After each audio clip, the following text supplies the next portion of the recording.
ఊరైనా ఎటు వెళుతుందో అడిగాన, ఏం తోచని పరుగై ప్రవహిస్తూ పోతున్నా.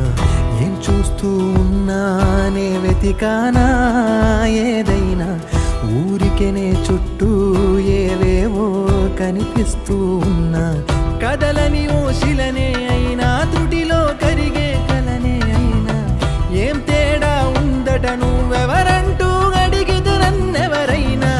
ఇల్లాగే కడదాకా ఓ ప్రశ్నే ఉంటానంటున్నా, ఏదో ఒక బదులైనను చెరబొద్దు